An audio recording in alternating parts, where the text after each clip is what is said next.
नमस्कार विद्यार्थी मित्रांनो, ओएसिस करियर पॉईंटच्या यूट्यूब चॅनलमध्ये आपलं स्वागत आहे। या व्हिडिओमध्ये आपण पाहणार आहोत सेट पेपर क्रमांक 1 मध्ये जो सिलेबस दिलेला आहे, या सिलेबसमधील अत्यंत महत्त्वाचं प्रकरण म्हणजे उच्च शिक्षण प्रणाली। उच्च शिक्षण प्रणाली भाग 5, ज्यामध्ये आपण या अगोदर ज्या विविध वर्षामध्ये सेटच्या परीक्षा झालेल्या आहेत 2011 पासून ते 2023 पर्यंत एकूण 12 वर्षातील जे 12 पेपर आहेत सेट परीक्षा पेपर क्रमांक 1, या पेपरमधील आपण फक्त उच्च शिक्षण प्रणाली या प्रकरणाच्या संदर्भाने जे प्रश्न आलेले आहेत, या प्रश्नांवर आपण एक धावता आढावा बघणार आहोत, जेणेकरून तुम्हाला उच्च शिक्षण प्रणाली या प्रकरणाच्या संदर्भाने कसे प्रश्न विचारतात याची दिशा कळेल। आपण फक्त प्रश्नाचं वाचन करणार आहोत। एकूण जवळपास 65 ते 67 प्रश्नांचं वाचन करू, जे 2011 पासून ते 2023 पर्यंत सेट पेपर क्रमांक 1 ला विचारलेले होते। सुरुवातीला आपण 2023 मध्ये जो पेपर झाला होता सेटचा, त्या पेपरमधील उच्च शिक्षण प्रणाली या प्रकरणाच्या संदर्भाने जे प्रश्न विचारले होते, आपण त्यांचा धावता आढावा करूया। ज्या विद्यार्थ्यांना या प्रश्नांचं सविस्तर विश्लेषण 4 पर्यायाचं ऐकायचं आहे, अशा विद्यार्थ्यांनी या व्हिडिओच्या डिस्क्रिप्शन बॉक्समध्ये जाऊन तुम्ही स्वतंत्र इयरचं विश्लेषण ऐकू शकता, किंवा तुम्ही ओएसिस करियर पॉईंटच्या प्लेलिस्टमध्ये जाऊन सेट एक्झाममध्ये जाऊन तुम्हाला विश्लेषण सुद्धा ऐकायला मिळेल। इथं फक्त तुमचा सराव व्हावा या उद्देशाने हा धावता आढावा बनवला आहे। तर अधिक वेळ न घेता लगेच आपण 2023 मधील प्रश्नांचं वाचन करूया। मुघल काळामध्ये उच्च शिक्षण संस्था या नावाने ओळखल्या जात मक्तब, मदरसा, खाचकाई, अरबी स्कूल। तर मुघल काळामध्ये उच्च शिक्षण संस्था या मदरसा या नावाने ओळखल्या जात, पर्याय बी। रुसा ही प्रामुख्याने डॅश डॅश साठी आखलेली आहे। तर रुसा ही राज्यातील उच्च शिक्षण संस्थांना अर्थसहाय्य पुरवावे यासाठी स्थापन केलेली ही एक योजना होती। त्यानंतर विविध जीवांचे त्यांच्या पर्यावरणाशी असणाऱ्या संबंधाचा अभ्यास करणाऱ्या शास्त्रात असे म्हणतात, तर त्याला पर्यावरणशास्त्र असं आपण म्हणतो। त्यानंतर यूजीसीने उच्च शिक्षणातील शिक्षकांसाठी इंडक्शन कोर्स सुचविला आहे, तर तो अध्यापनाची तयारी करण्यासाठी सुचविला होता, पर्याय बी। स्वयं हा उपक्रम डॅश डॅशने विकसित केलेला आहे, म्हणजे कशासाठी विकसित केला आहे, तर तांत्रिक विषयासाठी, मानव्य विषयासाठी, व्यवस्थापन विषयासाठी, म्हणजे वरील सर्व, पर्याय डी हे उत्तर असणार आहे। त्यानंतर सप्टेंबर 2021 मध्ये जो झालेला आहे पेपर, त्या पेपरमधील उच्च शिक्षणाच्या संदर्भाने जे प्रश्न आले होते त्यांचा अभ्यास करूयात। खालीलपैकी कोणते विद्यापीठ वैदिक कालखंडामध्ये लष्करी शिक्षणाचे केंद्र होते, तर ते होतं तक्षशिला विद्यापीठ, पर्याय ए। त्यानंतर पीएचडी पदवीसाठी किमान कालावधी 2 वर्षाचा असावा या प्रबंधाबरोबर तोंडी परीक्षा असावी ही शिफारस या आयोगाने केली होती। तर ही शिफारस राधाकृष्णन आयोगाने केली होती, जो 1948 मध्ये स्थापन करण्यात आला होता। त्यानंतर शिक्षक शिक्षण हे डॅश डॅश होय, तर शिक्षक शिक्षण हे एक प्रकारचं व्यावसायिक शिक्षण आहे, पर्याय ए हे आपल्या प्रश्नाचं उत्तर आहे। भारतातील शिक्षण खात्याचे नाव मानव संसाधन विकास मंत्रालय असे डॅश डॅश साली झाले, तर कॅन्सल झालेला प्रश्न आहे परीक्षा विभागाकडून, पण आपल्या माहितीसाठी ते 1985 मध्ये ते झालं होतं आणि 2020 मध्ये ते परत आता शिक्षण मंत्रालय असं झालंय। त्यानंतर खालीलपैकी कोणती संस्था उच्च शिक्षणातील संशोधनासाठी वित्त पुरवठा करत नाही म्हटलंय, डीबीटी करते, डीएसटी करते, आयसीएसएसआर करते, कोण करत नाही, एनसीटीई, म्हणून एनसीटीई हे आपल्या प्रश्नाचं उत्तर आहे। त्यानंतर जे विद्यार्थी सेटची परीक्षा तयारी करतात अशा विद्यार्थ्यांनी आम्हाला व्हॉट्सअप कनेक्ट राहण्यासाठी तुम्ही 98 23 24 71 91 या नंबरला तुमचा कॉन्टॅक्ट नंबर पाठवू शकता। तुमचं नाव, तुमच्या जिल्ह्याचं नाव व सेट परीक्षा असा मेसेज जर केला तर मग आम्ही तुम्हाला सेटच्या संदर्भाने काही अपडेट पाठवत जाऊ। त्यानंतर जून 2020 मध्ये झालेला जो पेपर आहे त्या पेपरमधील आपण प्रश्नांचं वाचन करूयात। वसू ही पदवी प्राप्त करण्यासाठी अध्ययनकर्त्याला इतकी वर्ष गुरुकुलात अध्यापन करावे लागत असे तर 12 वर्ष, पर्याय ए। त्यानंतर नेक्स्ट एक्झाम आहे, विद्यापीठ शिक्षण आयोगाने विद्यापीठे व महाविद्यालयांमध्ये परीक्षेचा कालावधी सोडून डॅश डॅश इतके कामाचे दिवस असावेत अशी शिफारस केली आहे तर 180 दिवस असण्याची शिफारस केली आहे। त्यानंतर उच्च शिक्षणामध्ये UGCची प्रमुख भूमिका कोणती आहे तर उच्च शिक्षणामध्ये UGCची प्रमुख भूमिका आहे विद्यापीठांना वित्त पुरवठा करणे, पर्याय डी। त्यानंतर नेक्स्ट, राष्ट्रीय पर्यावरणीय अभियांत्रिकी संशोधन संस्था डॅश डॅश या ठिकाणी स्थापित केली गेली आहे तर ती नागपूर या ठिकाणी स्थापित केली गेली आहे। त्यानंतर नेक्स्ट क्वेश्चन आहे, सर्वोच्च न्यायालयाने 1991 साली दिलेल्या निवाड्यानुसार टिंबटिंब हा विषय महाविद्यालयीन अभ्यासक्रमात अनिवार्य केला आहे तर तो पर्यावरणीय अभ्यास हा विषय महाविद्यालयीन अभ्यासक्रमात अनिवार्य केला होता। त्यानंतर नेक्स्ट, जून 2019 मध्ये जो झालेला पेपर आहे त्या पेपरमधील आपण उच्च शिक्षण प्रणाली या टॉपिकच्या संदर्भाने जे प्रश्न आहेत त्यांचं आपण वाचन करूयात। प्रश्न आहे बघा, तांत्रिक व वैज्ञानिक शिक्षण हे प्रणालीमध्ये दिले जात होते तर हे बुद्धिस्ट शिक्षण प्रणालीमध्ये तांत्रिक व वैज्ञानिक शिक्षण दिले जात होते। त्यानंतर UGCने प्रसिद्ध केलेल्या यादीनुसार या राज्यात सर्वात जास्त विद्यापीठे आहेत तर UGC नुसार तत्कालीन परिस्थितीमध्ये म्हणजे 2020 मध्ये राजस्थानमध्ये सर्वात जास्त विद्यापीठे होती। त्यानंतर विविध विज्ञान शाखेतील मूक कोर्सेस विकसित करण्यासाठी MHRDने 8 राष्ट्रीय कोऑर्डिनेट्सपैकी ही एक संस्था नामित केलेली आहे तर ती संस्था होती विद्यापीठ अनुदान आयोग म्हणजेच UGC, पर्याय बी। त्यानंतर नेक्स्ट आहे, बहुतांशी राज्य विद्यापीठे ही डॅश डॅश स्वरूपाची विद्यापीठे आहेत तर ही संलग्नित स्वरूपाची विद्यापीठे आहेत। त्यानंतर नेक्स्ट, प्राचार्यासाठी प्रकाशकीय कोर्स कोणते आस्थापना आयोजित करते तर ती राष्ट्रीय शैक्षणिक नियोजन व प्रशासन विद्यापीठ जिला आपण नुपा असं म्हणतो। त्यानंतर नेक्स्ट क्वेश्चन आहे, 2018 मध्ये जो झालेला पेपर आहे या पेपरमधील प्रश्नांचं आपण वाचन करूयात जे प्रश्न आपल्याला उच्च शिक्षण प्रणाली या टॉपिकच्या संदर्भाने विचारलेले होते। तर तुम्हाला दिले बघा, अचूक ओळखायचे आहे, तुम्हाला जोड्या त्यांच्या लावायच्या आहेत, ठीक आहे। तर त्या जर आपण योग्य अचूक जर ओळखलं तर ते सी प्रमाणे जर आपण उत्तर घेतलं तर आपल्या योग्य जोड्या जुळून येतात। त्यानंतर महाराष्ट्र विद्यापीठ कायदा 1994 नुसार पुढीलपैकी कोणत्या कलमान्वये वरिष्ठ महाविद्यालयासाठी प्रवेशाचे नियमन सूचित केले आहे तर कलम 65 मध्ये हे नियमन सूचित करण्यात आलेलं आहे। योग शिक्षण अभियान हे शिक्षणाशी संबंधित आहे तर योग शिक्षण अभियान हे वैद्यकीय शिक्षणाच्या संदर्भानं आहे। त्यानंतर अभिजित गायनाच्या क्लासला जातो हे कोणत्या प्रकारचे शिक्षण आहे तर हे औपचारिक शिक्षण आहे, पर्याय ए हे आपल्या प्रश्नाचं उत्तर। त्यानंतर परत एकदा जोड्या जुळवायच्या आहेत विद्यापीठ आणि त्यांची ठिकाणं कुठली आहेत तर आपण डी जर उत्तर घेतलं तर आपल्या सर्व जोड्या बरोबर जुळून येतील।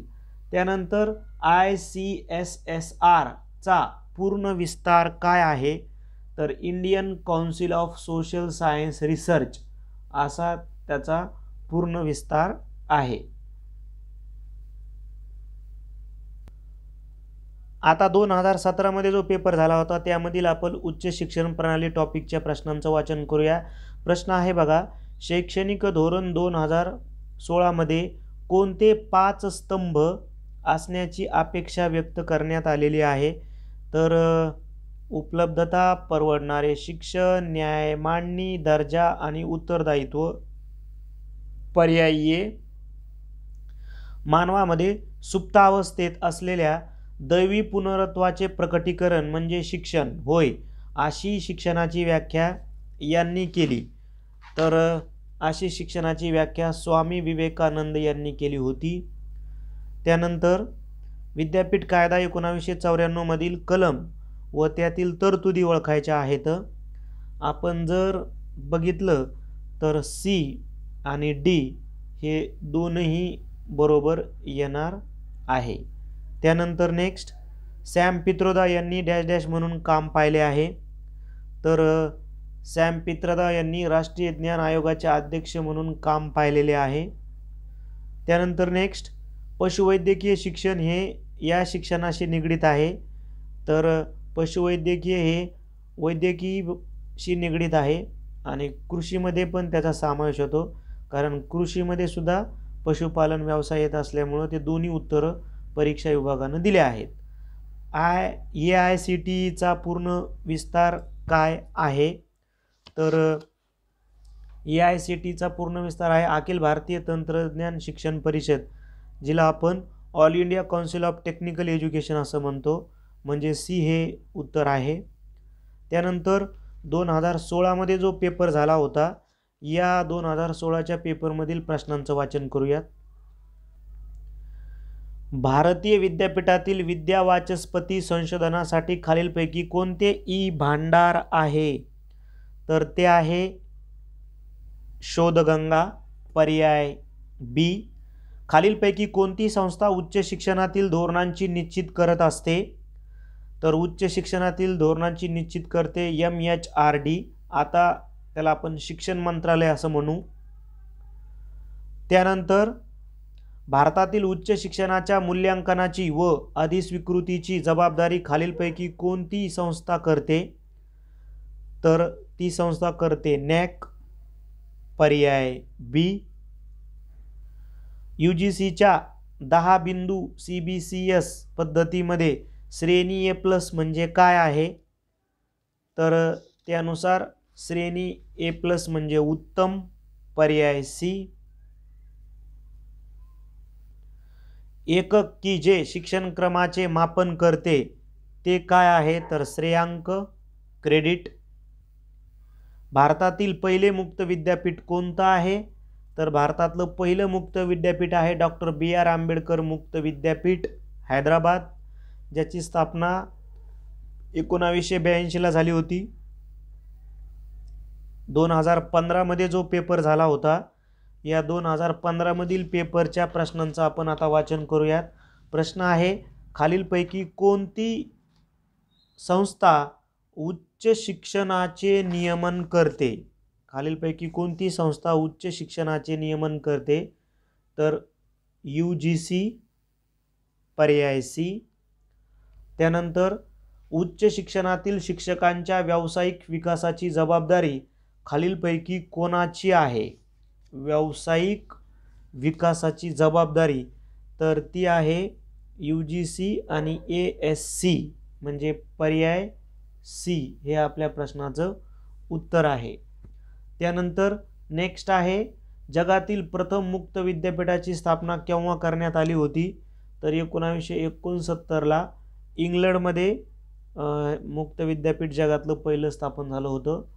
त्यानंतर जर आपण आपल्या संस्थांमधील आध्यात्मिक प्रशिक्षण वगळले तर आपण आपल्या ऐतिहासिक विकासाशी खोटे असू असा कोणता आयोगाने उल्लेख केलेला आहे? तर राधाकृष्णन आयोग. पर्यायी ए. इन्फ्लिबनेट हे संशोधन पोर्टल आहे, अध्ययन साधन पोर्टल आहे, शैक्षणिक नेटवर्क आहे, माहिती ग्रंथालय नेटवर्क आहे. तर पर्याय डी हे माहिती ग्रंथालय नेटवर्क आहे. त्यानंतर नेक्स्ट, खालीलपैकी कोणते अभियान उच्च शिक्षणाशी निगडित आहे? तर उच्च शिक्षणाशी निगडीत असणारं अभियान आहे RUSA, ज्याला आपण रुसा असं म्हणतो. त्यानंतर नेक्स्ट आहे डिसेंबर 2013 मध्ये जो पेपर झाला होता त्या पेपरमधील प्रश्नांचं आपण वाचन करूयात. प्रश्न आहे, पुढीलपैकी कोणती संस्था पदवी प्रदान करते? पदवी प्रदान करते. तर पर्याय आहे वैज्ञानिक तथा औद्योगिक अनुसंधान परिषद, विश्वविद्यालय अनुदान आयोग, गोखले राज्यशास्त्र व अर्थशास्त्र संस्था, भारतीय इतिहास अनुसंधान परिषद. तर पदवी देऊ शकणारी संस्था आहे गोखले राज्यशास्त्र व अर्थशास्त्र संस्था. ठीक आहे, हे एक प्रकारचं अभिमत विद्यापीठ आहे आणि तिथं तुम्हाला एज्युकेशन घेता येतं, पदवी प्रदान केली जाते. भारतीय राज्यघटनेने शिक्षण हा विषय डॅश डॅशमध्ये अंतर्भूत केला आहे. तर भारतीय राज्यघटनेनं शिक्षण हा विषय सामायिक सूचीमध्ये अंतर्भूत केला आहे. त्यानंतर BCUDचे पूर्ण रूप कोणते आहे? BCUD आपण विद्यापीठाच्या निवडणुकीच्या संदर्भानं किंवा विद्यापीठामध्ये हे नाव ऐकलेलं आहे, board of college and university development. त्यानंतर नेक्स्ट, महाराष्ट्रातील राज्य विद्यापीठात अभ्यास मंडळ याचे बनते. तर महाराष्ट्रातील राज्य विद्यापीठामध्ये अभ्यास मंडळ निर्वाचित विभाग प्रमुख, स्वीकृत शिक्षक आणि सेवा स्वीकृत सदस्य म्हणजे पर्याय डी हे आपल्या प्रश्नाचं उत्तर आहे. त्यानंतर AICTEचे पूर्ण रूप काय आहे? तर AICTEचं पूर्ण रूप आहे all India council for technical education, पर्याय ए. त्यानंतर नेक्स्ट आहे, पुढीलपैकी कोणता उपक्रम हा राज्य विद्यापीठाच्या विस्तार कार्याचा भाग आहे? तर तो निरंतर आणि दूर शिक्षण, पर्याय ए हे आपल्या प्रश्नाचं उत्तर आहे. त्यानंतर फेब्रुवारी 2013 मध्ये जो पेपर झाला होता बघा, 2013 मध्ये 2 पेपर झाली होती, त्यामुळं दोन्ही वर्षीच्या पेपरमधील प्रश्नांचं आपण वाचन घेत आहोत. अभिमत विद्यापीठाबाबत काय असत्य आहे असा प्रश्न आहे. तर ते इतर संस्थांना संलग्नता देऊ शकते, हे असत्य आहे. त्यानंतर खालीलपैकी कोणता अभ्यासक्रम व्यावसायिक नाही म्हटलंय? कोणता अभ्यासक्रम व्यावसायिक नाही? तर बाकीचे आहेत, मात्र ललित कला नाही, म्हणून तेच आपल्या प्रश्नाचं उत्तर आहे. त्यानंतर भारतात शैक्षणिक संस्था स्थापन करण्याचा अल्पसंख्याकांचा हक्क हा कशाचा भाग आहे? तर हा एक मूलभूत हक्काचा भाग आहे. त्यानंतर एखाद्या अभ्यासक्रमासाठी नवा पाठ्यक्रम तयार करण्याची प्रक्रिया येथे सुरू होते. तर हे बोर्ड ऑफ स्टडीज, त्याला आपण अभ्यास मंडळ असं म्हणतो. त्यानंतर नेक्स्ट आहे, भारतातील अभियांत्रिकी शिक्षण व संशोधन क्षेत्रातील सर्वोच्च संस्था म्हणजे कोणती? तर ती आहे इंडियन इन्स्टिट्यूट ऑफ टेक्नॉलॉजी या नावाच्या संस्था. त्यानंतर भारतीय विद्यापीठ अनुदान आयोगाच्या जबाबदाऱ्या खालीलप्रमाणे आहेत. तर सर्व जबाबदाऱ्या आहेत 1 2 3 4 म्हणजे 4ही योग्य, म्हणजेच उत्तर घ्यावं लागेल पर्याय डी. त्यानंतर 2011 मध्ये जो नोव्हेंबर 2011 मध्ये म्हणजे 2011 मध्ये सुद्धा 2 पेपर झाले होते. एक नोव्हेंबरला झाला होता आणि एक ऑगस्टला पेपर झाला होता. त्या दोन्ही पेपरमधील उच्च शिक्षण प्रणालीचे प्रश्नांचं वाचन करूयात. प्रश्न आहे, खालीलपैकी कोणते विद्यापीठाचे प्रमुख कार्य नाही? तर विद्यापीठाचं प्रमुख कार्य नाही अध्यापन. ठीक आहे, ते कॉलेजेसचं काम आहे. संशोधन, प्रकाशन आणि विस्तार कार्य हे विद्यापीठाचं प्रमुख काम आहे. विद्यापीठ अनुदान आयोगाने विद्यार्थ्यांना पदवीबरोबरच पदविका किंवा प्रमाणपत्र अभ्यासक्रम करण्याची परवानगी देण्याचे कारण काय आहे? तर विद्यार्थ्यांना त्यांचे पदवी अभ्यासक्रम झाल्यावर काय करण्यास सक्षम बनविणे, काम करण्यास सक्षम बनविणे याचं ते कारण आहे. त्यानंतर भारत सरकारच्या उच्च शिक्षण विभागात खालीलपैकी कशाचा समावेश होत नाही म्हटले? कशाचा समावेश होत नाही? तर इंडियन काउन्सिल ऑफ वर्ल्ड अफेअर्सचा समावेश होत नाही, बाकींचा होतो. त्यानंतर भारतात विशिष्ट शैक्षणिक संस्थांमध्ये धार्मिक शिक्षणाचे व पूजेचे स्वातंत्र्य यानुसार दिले जाते, तर ते दिलं जातं मूलभूत हक्कानुसार, पर्याय ए. त्यानंतर विद्यापीठाचे शैक्षणिक निर्णय घेणारे सर्वोच्च मंडळ डॅश डॅश आहे, तर विद्या परिषद, पर्याय सी हे आपल्या प्रश्नाचं उत्तर आहे. त्यानंतर भारत सरकारच्या उच्च शिक्षण विभागाची मुख्य उद्दिष्ट खालीलप्रमाणे आहेत, तर भारत सरकारच्या उच्च शिक्षण विभागाची मुख्य जी उद्दिष्ट आहेत ती आहेत 1, 2 आणि 3. 1, 2 आणि 3, 4 त्याच्यामध्ये येणार नाही, म्हणून बी अशी निवड आपल्याला करावी लागेल. त्यानंतर 2011 मध्ये जो झाला होता पेपर, ऑगस्ट 2011 मध्ये, त्या पेपरमधील उच्च शिक्षणाचे प्रश्न वाचूयात. विद्यापीठाचा सर्वोच्च प्रशासकीय अधिकारी आहे, कोण आहे, तर विद्यापीठाचा सर्वोच्च प्रशासकीय अधिकारी आहे कुलगुरू, पर्याय ए. त्यानंतर भारत सरकारच्या मनुष्यबळ विकास मंत्रालयाच्या अखत्यारीत खालील विभाग येतात, तर त्यामध्ये 4ही विभाग येतात बघा, हे 4ही विभाग येतात, म्हणून पर्याय डी हे आपल्या प्रश्नाचं उत्तर आहे. त्यानंतर सिमला येथील Indian institute of advance studies हे जीवन आणि विचार यांच्या मुक्त व सृजनशील अभ्यासाचं केंद्र आहे, पर्याय सी. त्यानंतर खालीलपैकी कोणत्या विद्यापीठ अधिकाऱ्याचा कार्यकाल कुलगुरूच्या कार्यकालाबरोबरच संपतो, तर तो संपतो 1 आणि 2. ठीक आहे, पर्याय 1 संचालक महाविद्यालय व विद्यापीठ विकास मंडळ, BCUDचे डायरेक्टर. त्यानंतर AICT बद्दल बरोबर विधानं निवडायची आहेत, तर AICT हे वैधानिक मंडळ आहे, 1 बरोबर आहे. भारतातील तंत्र शिक्षणाला चालना देते, 2 बरोबर आहे. UGCवर नियंत्रण नाही ठेवीत, म्हणजे 1 आणि 2 योग्य आहे, पर्याय सी. त्यानंतर मुक्त शिक्षण प्रणालीबाबत खालीलपैकी कोणते विधान असत्य आहे, तर पहिलंच विधान असत्य आहे की ते आवश्यक गुणवत्तेच्या पैलूबाबत तडजोड करते, ते करत नाही, म्हणून हेच चुकीचं आहे, जे आपल्या प्रश्नाचं उत्तर आहे, कारण आपल्याला विचारलं होतं असत्य.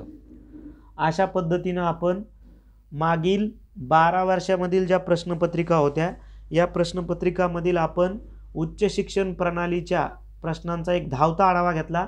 परत एकदा सांगेल, ज्या विद्यार्थ्यांना डिटेलमध्ये ऐकायचं आहे त्या विद्यार्थ्यांनी या व्हिडिओच्या डिस्क्रिप्शन बॉक्समध्ये जाऊन ते ऐकायचं आहे. 2024 साठी जी सेट होणार आहे, या सेट परीक्षेसाठी आपण 15 सराव पेपर PDF घेणार आहोत, ज्याची फीस असणार आहे 500 रुपये. तुम्हाला प्रत्येक प्रश्नाचं व्हिडिओद्वारे विश्लेषण देण्यात येईल. पेपर मराठी माध्यमातूनच होतील. 98 23 24 71 91 या मोबाईल नंबरवर तुम्ही फोनपे किंवा गुगल पे करू शकता. नाव येईल ओएसिस करिअर पॉईंट किंवा गणेश विश्वनाथ गुजर. पे केल्याच्या नंतर तुम्हाला त्याचा स्क्रीनशॉट पाठवायचा आहे. तुम्हाला खालील तारखेप्रमाणे पेपर क्रमांक 1चे सराव पेपर पाठवण्यात येतील. 24 डिसेंबरला पहिला पेपर होईल आणि 15वा पेपर जो होईल आपल्याला या तारखेनुसार, प्रत्येक तारखेला एक पेपर होईल, 31 मार्च 2024 रोजी. तुम्हाला या प्रत्येक तारखेला मॉर्निंगला 11 वाजता तुमच्या मोबाईलमध्ये PDF स्वरूपामध्ये पेपर पाठवल्या जाईल. दुपारी 2 वाजता आन्सर की पाठवल्या जाईल आणि तुम्हाला प्रत्येक पेपरचं विश्लेषण त्या तारखेला संध्याकाळी 8 वाजता पाठवल्या जाईल. मला वाटतं हा व्हिडिओ येणाऱ्या एक्झामसाठी तुम्हाला निश्चित उपयुक्त ठरेल. व्हिडिओ आवडला तर लाईक करा, आपल्या मित्रांना शेअर करा. त्याचबरोबर ओएसिस करिअर पॉईंटचं YouTube चॅनल सबस्क्राईब करा. धन्यवाद.